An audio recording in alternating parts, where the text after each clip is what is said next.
Зал был переполнен, но ощущался холодным и отстраненным. Люди перешептывались, ожидая очередное короткое разбирательство. Для судьи этот день ничем не отличался от десятков других. Однотипные дела, одинаковые лица, быстрые решения. Подсудимые давно перестали быть для него людьми, они стали папками с бумагами. Когда в зал ввели пожилую бездомную женщину, по скамьям прокатился приглушенный смешок. Она была маленькой, сутулой, в поношенном пальто, с тростью в руках. Шла медленно, но уверенно. В ее взгляде читалась усталость, но не страх. Судья мельком посмотрел на нее и мысленно поставил отметку «виновна». Обвинение было простым – кража недорогих продуктов. Дело, которое обычно закрывают за минуты. Он уже знал исход и даже не сомневался в своем решении. Женщина спокойно подтвердила, что взяла еду, но добавила, что сделала это не для себя. Эти слова вызвали новый всплеск усмешек в зале. Она молчала, не оправдывалась и не просила снисхождения. В ее спокойствии не было унижения, только достоинство. Это почему-то задело судью, и он формально поинтересовался, хочет ли она что-нибудь добавить.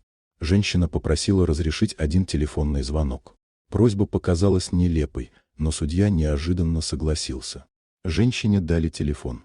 Она набрала номер без колебаний, поговорила недолго и вернула аппарат. В зале повисло ожидание, смесь раздражения и любопытства. Именно в этот момент двери распахнулись. В зал уверенным шагом вошел мужчина в строгом костюме, за ним еще двое. Его появление мгновенно изменило атмосферу. Шепот стих. Судья напрягся. Мужчина представился, имя было известно всем присутствующим, и его авторитет не вызывал сомнений. Он сообщил, что пришел по просьбе этой женщины. Затем последовало объяснение, от которого зал замер. Пожилую бездомную звали Эленор Рид. В прошлом она была одним из самых уважаемых судей высшей инстанции, человеком, благодаря которому десятки несправедливо осужденных получили свободу. А вошедший мужчина оказался ее сыном.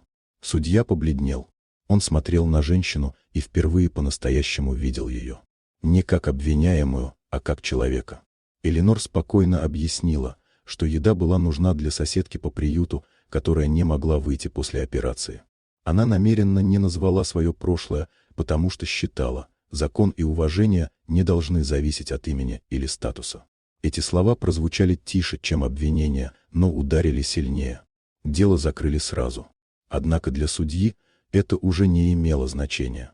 За несколько минут он понял, что утратил нечто большее, чем формальное превосходство.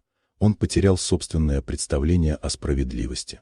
Эленор медленно покинула зал, оставив после себя тишину и тяжелое осознание.